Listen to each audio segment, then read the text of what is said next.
guys, what's up and welcome back to my channel. This is Ria. So today is a different session. Today is a question and answer session. So basically I have picked up 10 questions which are frequently asked on hair removal treatment or on laser. So they asked by people who wants to get it done. So if there's anyone out there who wants to get laser and has these questions, this is the honest review of mine. Also, after answering the questions, I'm going to let you know how was my journey, how was my experience. So stay tuned and let us get to the questions.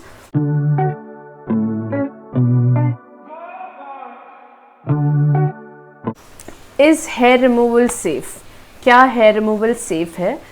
It is absolutely safe. I mean, if you're talking about getting dark patches, कहीं पर skin पर patches हो गए, rashes हो गए, अगर ऐसा कोई कंसर्न है तो I don't think that happens. But मैं रेकमेंड करती हूँ कि आप पहले डॉक्टर के पास जाकर एक पैच टेस्ट अगर आप करवा सकते हैं. अगर डॉक्टर आपको पैच टेस्ट करने देते हैं तो आप पहले पैच टेस्ट कीजिए. अगर आपको सूट होता है फिर आप नेक्स्ट सेशन में जाकर आप वहाँ पर लेज़र ट्रीटमेंट करवा दीजिए. Otherwise I think it's pretty much safe. How much does a laser hair removal cost? Laser hair removal की कीमत जो होती है, कॉस्ट कितना होता है, तो बेसिकली वो डॉक्टर टू डॉक्टर भी डिपेंड करता है और जो एरिया आप चूज़ करते हैं उसके ऊपर भी डिपेंड करता है. तो बेसिकली मैंने किया था चिन एरिया, तो मुझे उसका कॉस्ट था 1500. पर अगर आप हैंड्स, लेग्स, डिफरेंट एरियाज़ पे करा रहे हो तो फिर उसकी कॉस्ट उस हिसाब से हो सकती है. तो आई थिंक स्टार्टिंग 1000 से स्टार्ट होता है फॉर स्मॉलर एरिया, और अगर एरिया बढ़ते जाते हैं then even the cost goes on increasing. Does laser hair removal work for everyone? It doesn't work for everyone. मेरे लिए ये बिल्कुल वर्क नहीं हुआ है. I'll let you know once I answer these questions. पर ये सभी के लिए वर्क हो ये इसेंशियल नहीं है. ऑफ कोर्स थोड़े महीने के लिए ये वर्क होता है, बट नॉट श्योर कि अगर ये लॉन्ग रन और लाइफ लॉन्ग है कि नहीं, परमानेंट है कि नहीं, ये श्योर नहीं है. What areas can be treated with laser for hair removal? कौन से एरियाज़ को आप ट्रीट कर सकते हैं हेयर रिमूवल के लिए?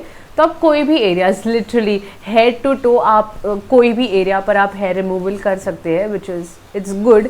You will be hair free for a few months and if you are lucky for a few more months. Does hair removal, laser hair removal hurt? क्या लेज़र हेयर रिमूवल में दर्द होता है? I will not say it's painless. तो मैं उन लोगों से मिलना चाहती हूँ जो कहते हैं कि ये जो ट्रीटमेंट है पूरी पेनलेस है. मैंने ऑलमोस्ट 12 से 13 सेशंस किए हैं और ये पेनलेस तो बिल्कुल नहीं रहा है. ऑफकोर्स जो पहले 2 सेशन से तभी बहुत डिफ़िकल्ट था बिकॉज एक्सपेक्टेड नहीं था वो पेन, बट अभी थोड़ी हैबिट हो गई है. तो आपकी जो सेंसेशन है उसमें जैसे कोई गरम चटका लगा रहा हो फॉर अ सेकेंड, वो सेंसेशन है. या तो कोई आपको रबर बैंड से, पता है हम जब खींचते हैं और किसी को मारते हैं तो वो जो एक पिंच होता है वैसी सेंसेशन है. या तो अगर आपको कोई स्लाइटली पिंच कर रहा है जोर से, सारी ये मिक्स सेंसेशन है. तो बेसिकली बेरेबल है पर पेन फ्री बिल्कुल नहीं है. कोई डॉक्टर्स उसके पहले कोई क्रीम लगाते ताकि आपको थोड़ा कम सेंसेशन हो, बट आई डोंट थिंक वो पूरा पेन फ्री है. It is a little painless. It is painful a little. तो मैं जब भी सेशंस करवाती हूँ तो मैं मेरे डॉक्टर को कहती हूँ कि प्लीज़ थोड़ा रुकिए, एंड शी कोऑपरेट्स विथ मी और हम इंटरवल्स में सेशंस करते हैं. If I get a chance I will ask my doctor अगर मैं शूट कर सकती हूँ जब मैं लेज़र करवा रही हूँ तो मैं आप सभी के साथ शेयर कर सकती हूँ मेरा एक्चुअल एक्सपीरियंस. तो बेसिकली मैं हाफ फेस टू नेक का लेज़र कराती हूँ. Next question, is laser hair removal permanent? Laser hair removal permanent तो बिल्कुल नहीं है, बट जो आपकी हेयर की क्वालिटी होती है वो काफ़ी बेटर हो जाती है. अगर आपके थिक हेयर है तो इवेंचुअली आपको थिन हेयर थोड़े से पतले आने स्टार्ट होंगे. और परमानेंट की अगर आप बात करते हैं तो अगर आप फॉर एग्जाम्पल शेव कर रहे हैं तो पॉसिबिलिटी ज़्यादा है कि आपको 2-3 दिन से वापस हेयर ग्रोथ आना स्टार्ट हो, बिकॉज वो रूट से नहीं निकलते हैं. अगर आप वैक्सिंग भी करते हैं तो फिर भी आपके बाल में भी 1 वीक 5-6 डेज़ के बाद तो डेफिनेटली आते हैं क्योंकि वो रूट से निकलते हैं. पर आप जब भी लेज़र करवाते हैं तो वो जो रूट्स है वो बर्न होता है लेज़र के मशीन से.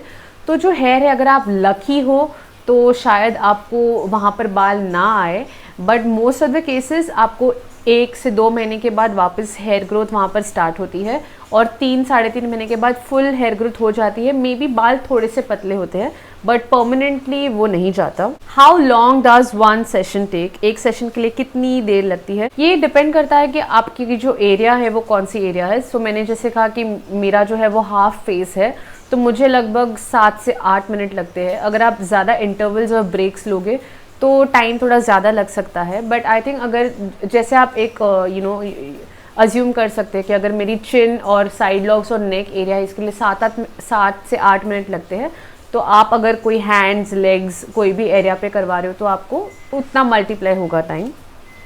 How many treatment will I require? So basically इस पे कोई गारंटी नहीं है। जैसे डॉक्टर्स कहते हैं 8 to 9 सिटिंग्स के बाद आपके बाल शायद ना आए, बट आई डोंट थिंक वो 100% ट्रुथ है, बिकॉज मेरे लिए वैसे नहीं हुआ। मुझे भी कहा गया था कि मुझे 8 से 9 सेशन लगेंगे, उसके बाद हेयर ग्रोथ जो है वो कम होगी, वो नहीं आएंगे, बट मेरे साथ वैसे नहीं हुआ। मैं बस अभी 2-3 क्वेश्चंस बाकी है, उसके बाद मैं मेरा एक्सपीरियंस आप सभी के साथ शेयर करने वाली हूँ। तो बेसिकली ये कोई बता नहीं सकता, ये आपका लक है, ये वो डॉक्टर है, वो इक्विपमेंट है, आप कितने लकी हो उस बेसिस पे। आपकी हेयर की जो टेक्सचर है वो कैसी है, आपकी जो हेरिडिटरी में क्या आपके पेरेंट्स को किसी को बाल थे, क्या आपको पीसीओडी, पीसीओएस, हार्मोनल इम्बैलेंस, ये अगर सारी चीज़ें है तो आपको बाल आ सकते हैं। अगर ये सारी चीज़ें बैलेंस्ड है तो पॉसिबिलिटीज़ है कि आपको बाल ना आए। How should you prepare for your laser hair removal treatment? Basic आपने कैसे प्रिपेयर करना है अगर आपको लेज़र हेयर रिमूवल करना है, तो उसके पहले प्रिपरेशन क्या है? कोई एक्स्ट्रा ऑर्डिनरी प्रिपरेशन नहीं है। अगर आप पहले वैक्स करवाते थे या फिर शेविंग करते थे, बस आपको ये 2 चीज़ें अवॉइड करनी है, बिकॉज आपको फुल हेयर ग्रोथ चाहिए, तो आपको कुछ एक्स्ट्रा ऑर्डिनरी नहीं करना है।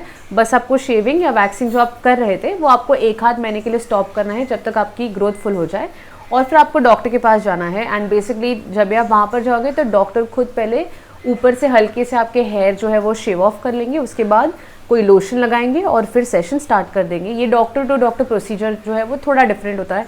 कोई मॉइस्चराइज लगाते हैं, कोई लोशन लगाते हैं, किसी के पास कोई स्पेशल क्रीम होती है, और उसके बाद वो लेज़र स्टार्ट करते हैं।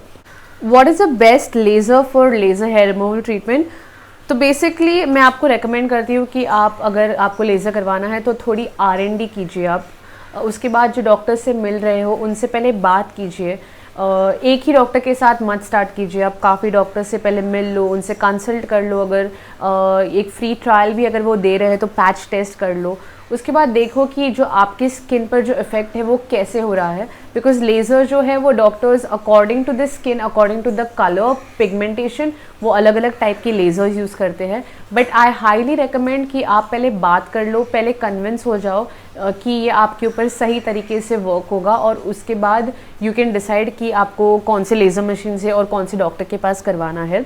सो बेसिकली ये थे 10 क्वेश्चंस जो फ्रीक्वेंटली लोग पूछते थे। आई होप ये आप सभी के लिए हेल्पफुल रहे हो। अभी मैं आप सभी से शेयर करना चाहती हूँ मेरा एक्सपीरियंस।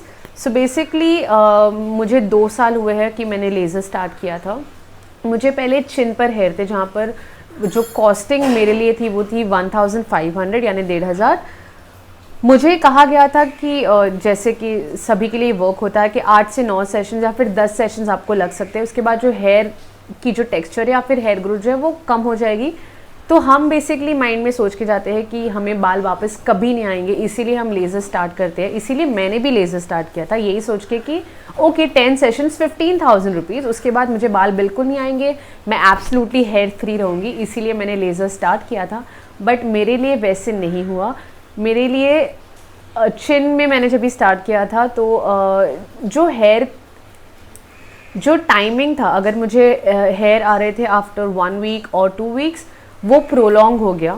हेयर की जो क्वालिटी थी वो ऑफ कोर्स थोड़ी थिन हो गई। अगर पहले बहुत मोटे बाल थे तो अभी काफ़ी पतले आते हैं।